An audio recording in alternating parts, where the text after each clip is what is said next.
আমি জিআর বিএনপির যারা আছেন, প্রেসিডেন্ট জিআর বিএনপির যারা আছেন তাদেরকে বলছি, আপনারা জিয়াকে ভুলে গেছেন, জিয়ার রাজনীতি অনেকেই ভুলে গেছেন। যদি বিএনপি হতে চান, জিয়ার ভাঙ্গা সুটকেস আপনাদের হাতে দেখতে চাই। যদি বিএনপি হতে চান, তাহলে আপনাদের বাড়িতে আলু ভর্তার ডাল ভাত খাওয়ার রেওয়াজ আমরা দেখতে চাই। যদি বিএনপি হতে চান, ছেঁড়া গেঞ্জি আপনাদের গায়ে আমরা দেখতে চাই। যদি বিএনপি হতে চান, তাহলে 7ই নভেম্বর জাতীয় সংহতি দিবস, জয় বাংলা স্রোতের, জয় বাংলার নাফাক স্লোগানে 71 থেকে 75 পর্যন্ত নারায়ে তাকবীর স্লোগান বন্ধ হয়ে গিয়েছিল। নারায়ে তাকবীর স্লোগান বাংলার আকাশে বাতাসে ধ্বনিত হতে পারেনি, কারণ জয় বাংলা হলো ভারতের স্লোগান। বাংলা বললে বাংলাদেশ বুঝায় না, বাংলা বললে বাংলাদেশ বুঝায় না, এটার ভিতরে ভারতও ঢুকে যায়, ঠিক নয় কি? পশ্চিম বাংলাকে ভিতরে আনার জন্য এবং পশ্চিম বাংলার টানে পূর্ব বাংলা অর্থাৎ বাংলাদেশ দখলের জন্য স্লোগান তৈরি করা হয়েছিল জয় বাংলা। সেই জয় বাংলা একটা শিরিকি স্লোগান। আমার লক্ষ্মীপুর জেলার বশিকপুর গ্রামের 12 বছরের ছেলে, লালবাগ মাদ্রাসার ছাত্র মৌলানা আব্দুল জব্বার সাহেবের ছেলে, ছোট্ট শিশু, মুক্তি বাহিনী, ওই সময়ের কিছু মুক্তি বাহিনী যারা ভারতের দালালি করত, সবাই না, সবার কথা বলছি না, ওই দালালগুলো বলল, এই ছেলে এইদিকে আয়, জয় বাংলা স্লোগান দেশে বলল, আমি দেব না। এটা শিরিক। কেন শিরিক? উহুদ যুদ্ধের সময় আবু সুফিয়ান নবীজির আর সাহাবীদের আপাত পরাজয় দেখে বলছিল, উলু হুবাল, আয় জয় হুবাল। উলু হুবাল মানে কি? হুবাল তাদের মূর্তি, আর উলু মানে জয়, জয় হুবাল। এই জয় কথাটা উলুর বাংলা। ওরা উলু দেয় না, উলু থেকে উলু দেয়, ওটা মূর্তি পূজা। জয় হুবাল বলেছিল আবু সুফিয়ান। ওমর বললেন, ইয়া রাসূলুল্লাহ, আমরা কি বলবো? নবীজি বললেন, তোমরা বলো আল্লাহু আলা ওয়াজাল। তো সেই উলু হুবালেরই অনুবাদ করে জয়ের সাথে যুক্ত হলো বাংলা জয় বাংলা, একটা শিরকি স্লোগান, ঠিক নয় কি? এই জন্যই আজকে ঘোষণা দিলাম, জয় বাংলার দিন শেষ, নারায়ে তাকবীরের বাংলাদেশ। আমি বিএনপিকে বলতে চাই, আপনাদের জিয়া আপনারা জানেন না, অনেকেই আপনাদের জিয়া 7ই নভেম্বর এই স্লোগান 71-এর পরে নতুন করে এই বাংলাদেশকে উপহার দিয়েছিল। অতএব বিএনপিরও স্লোগান হবে নারায়ে তাকবীর, আল্লাহু আকবার, ঠিক নয় কি? আজকে বিএনপির অনেক নেতারাই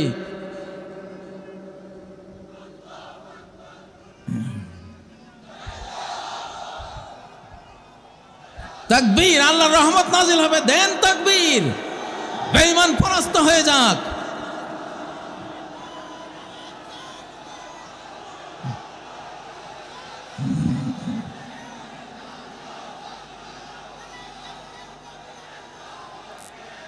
নারায়ে তাকবীর, নারায়ে তাকবীর, আল্লাহু আকবার। আল কোরআনের আলো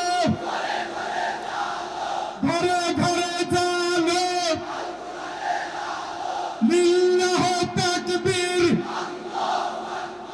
আল্লাহু আকবার। বিপ্লব বিপ্লব, ইসলামী বিপ্লব, ইনশাআল্লাহ। এইবারে 4 নম্বর স্লোগান। এইবারে কত নম্বর? 4 নম্বর স্লোগান। নোটিবাইজির দিন শেষ, বোরকাওয়ালির বাংলাদেশ। নোটিবাইজির দিন শেষ, বোরকাওয়ালির বাংলাদেশ। স্লোগান তুলো না কেন তোমরা যুবকরা? লিল্লাহি তাকবীর। আবার বলছি, এখান থেকে বলো না, নোটিবাইজির দিন শেষ, বোরকাওয়ালির বাংলাদেশ। লুটি ভাইজের দিন শেষ, লুটি ভাইজের দিন শেষ। নারায়ে তাকবীর, আল্লাহু আকবার। শোনো প্রিয় শ্রোতা মণ্ডলী, এই যে বোরকাওয়ালির বাংলাদেশ, আসলে রাষ্ট্র তৈরি হয় নারী পুরুষের বন্ধন থেকে।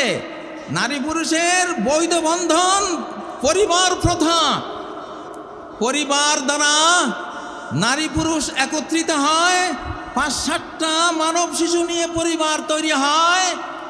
কতকটা পরিবার নিয়ে একটা বাড়ি তৈরি হয়, কতগুলো বাড়ি নিয়ে একটা গ্রাম তৈরি হয়, কতগুলো গ্রাম নিয়ে একটা ইউনিয়ন তৈরি হয়, কতগুলো ইউনিয়ন নিয়ে কি তৈরি হয়, একটা উপজেলা তৈরি হয়, কতগুলো উপজেলা নিয়ে একটা জেলা তৈরি হয়, কতগুলো জেলা নিয়ে একটা বিভাগ তৈরি হয়, কতগুলো বিভাগ নিয়ে একটা দেশ তৈরি হয়। শুরুটা কোত্থেকে হলো?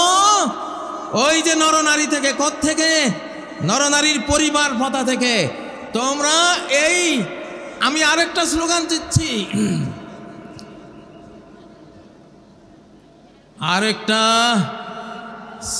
দিচ্ছি, বয়ফ্রেন্ডের দিন শেষ, হাজব্যান্ডের বাংলাদেশ।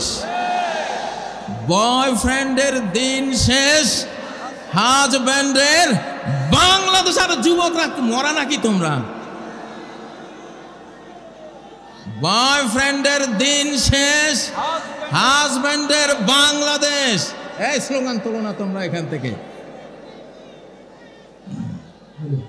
বয়ফ্রেন্ডের দিন শেষ, বাংলাদেশ। বয়ফ্রেন্ডের দিন শেষ, বয়ফ্রেন্ডের দিন শেষ। নারায়ে তাকবীর, আল্লাহু আকবার। আমাদের বিগত এক ফ্যাসিবাদী মুদিকে বয়ফ্রেন্ড বানিয়েছিল। আস্তাগফিরুল্লাহ। হ্যাঁ, এইটা মানে সেইটা। বয়ফ্রেন্ডের দিন শেষ। বয়ফ্রেন্ডকে, ১ নম্বর বয়ফ্রেন্ডকে আমি নাম নেওয়ার দরকার নেই। আর বুঝছো তো তোমরা? বুঝছো তো তোমরা? বয়ফ্রেন্ডের দিন শেষ, হাজব্যান্ডের বাংলাদেশ। বলছি, পরিবার প্রথা ভাঙলে বাংলাদেশ ভেঙে যাবে, আর পরিবার অটুট থাকলে বাংলাদেশ অটুট থাকবে। এটা কোরআনের থিওরি। পৃথিবীতে কোনো ফাদারল্যান্ড নাই, পৃথিবীতে আছে মাদারল্যান্ড। কি আছে? মাদারল্যান্ড। মা তৈরি হয় পরিবারে। কোথায়? স্ত্রী হয়, তারপরে কি হয়? মা হয়। তাহলে মাদারল্যান্ড মানে হলো স্বামী স্ত্রীর ল্যান্ড। কিসের ল্যান্ড? অর্থাৎ এটা আধ্যাত্মিক সূত্র দিলাম তোমাদেরকে, খবরদার কেউ অবৈধ কোনো বয়ফ্রেন্ড গার্লফ্রেন্ড কালচারে যাবে না, তাহলে বাংলাদেশ টিকবে না, টিকবে না, টিকবে না বললাম। নিজের দেশ নিজেরা ধ্বংস করো না। তোমরা হাজব্যান্ড হও। হাজবোন এটা আরবি শব্দ। হাজবোন মানে হলো আবৃত রাখা, পর্দাবৃতা রাখা, ডেকে রাখা, সুরক্ষিত রাখা। অনেক হাজার হাজার ইংরেজি শব্দ আরবি থেকে এসেছে, যেমন উড। উড মানে কি? কাঠ। এটা উদন আরবি শব্দ। আর্থ মানে পৃথিবী, আর্দন পৃথিবী, ওই ওখান থেকে আসছে আর্থ। অল, আলহামদু, অল হামদ, আল থেকে অল। তো হাজব্যান্ড এটা হাজাব আরবি শব্দ মানে হিজাব করা। কি করা? হিজাব করা। নারীদের ঢাকা মানে রাষ্ট্রকে ঢাকা। নারীদেরকে নিরাপত্তা দেয়া মানে রাষ্ট্রকে নিরাপত্তা দেয়া। মাকে সেফ রাখা মানে রাষ্ট্রকে সেফ রাখা। মাকে সেফ রাখতে হলে আমাদের লাগবে পরিবার। কি লাগবে? কি লাগবে? পরিবার। আল্লাহকে সাক্ষী রেখে খতিব সাহেবকে ডেকে এনে মেয়ের পিতা, ছেলের পিতা, অ্যারেঞ্জড ম্যারেজের মাধ্যমে আমরা পরিবার গড়ব আর বাংলাদেশকে রক্ষা করব। এই জন্য আবার দিচ্ছি, বয়ফ্রেন্ডের দিন শেষ, হাজব্যান্ডের বাংলাদেশ। আরেকটা স্লোগানের সাথে, দাস দাসীর দিন শেষ, স্বাধীন চেতার বাংলাদেশ। দাস দাসীর দিন শেষ, স্বাধীন চেতার বাংলাদেশ। নত জানুর দিন শেষ, বীর বিদ্রোহীর বাংলাদেশ। আমাদের আগের সরকারগুলি ছিল খালি জি হুজুর জি হুজুর, ভারত থেকে কেউ আসলে জি হুজুর করছে, ঠিক না? আমরা কি এখনো চাই আমাদের সরকারের কেউ এই ভারতের সামনে জি হুজুর করুক? চান? বরং ভারতের কেউ আসলে নজরুলের অগ্নি বীণা পড়া দরকার, নজরুলের বিষের বাঁশি পড়া দরকার, নজরুলের কি চির বিদ্রোহী সেই কবিতা পড়া দরকার, ঠিক না? মহাবিদ্রোহীর অনুক্লান্ত আমি সেই দিন হব শান্ত, এই কবিতা পড়া দরকার। আমরা এখন এই জন্য স্লোগান দিলাম, নত জানুর দিন শেষ, বীর বিদ্রোহীর বাংলাদেশ। প্রিয় বন্ধুরা, আমরা যেই দেশটি পেয়েছি, আপনি দেশে বিয়েকে সহজ করে দিতে হবে। দেশে বিয়েকে সহজ করে দিতে হবে, খুব সুন্দর। আমরা এই সময়ে বিবাহকে সহজ করে দিতে চাই ইনশাআল্লাহ। মেয়েদের মহারানা একেবারে বিরাট অঙ্কের একটা মহারানা করে বিবাহকে কঠিন করা যাবে না, ঠিক নয় কি? আর তরুণরা তোমরা খালি এস্টাবলিশড হই, আগে এস্টাবলিশড হই। আরে তুমি বিবাহ ছাড়া তো এস্টাবলিশড হইতেই পারবে না। এস্টাবলিশড হইতে হলে আগে বিয়ে করতে হবে। সালাসুন হাক্কুন আলাল্লাহি আউনুহুম, তিনটা শ্রেণীকে সাহায্য করা আল্লাহর উপরে আল্লাহ দায়িত্ব হিসেবে নিয়েছেন। তার মধ্যে একটা হলো আন্নাকিহুল্লাযী ইউরিদুল আফাফ, ওই যুবক যে নিজের চরিত্রকে পবিত্র রাখার জন্য একটা পরিবার গড়ে, একটা নারীকে বিবাহের বন্ধনে আবদ্ধ করে একটা পবিত্র ইউনিট মানব জাতিকে উপহার দেয়, তাকে এস্টাবলিশ করার দায়িত্ব আল্লাহর। তার অর্থনীতির চাকা সচল করে দেওয়ার দায়িত্ব আল্লাহর, তাকে রিজিক দেওয়ার দায়িত্ব আল্লাহর। অতএব তোমরা এস্টাবলিশড হয়ে বিয়ে করবা এটা না, এস্টাবলিশড হওয়ার আগে একটা স্ত্রী চালাতে কি লাগে?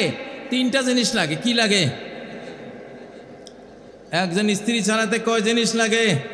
সহজ সহজ তিনটা জিনিস।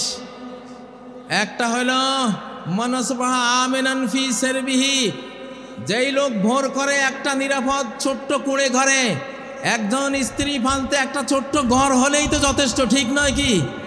একটা ঘর লাগে। আর দ্বিতীয় ইনদাহু কুতু ইয়াউমিহি, একদিনের খাবার লাগে। কয় দিনের? একদিনের খাবার যদি ঘরে থাকে, নিরাপদ একটা ঘর থাকে, মুআফান ফি বাদানিহি, তার শরীরটা সুস্থ যদি থাকে, তাহলে সে একটা পরিবার গড়তে পারে। আলহামদুলিল্লাহ।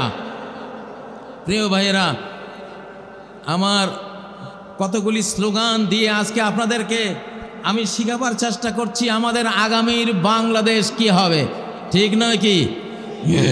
এবারে একটা স্লোগান দেব। এই স্লোগানটা হলো চোর বাটপারের দিন শেষ। চোর বাটপারের দিন শেষ, আলিম ওলামার বাংলাদেশ, অলি আউলিয়ার বাংলাদেশ। এরপরে কি আরো দুই একটা মিলান। চোর বাটপারের দিন শেষ,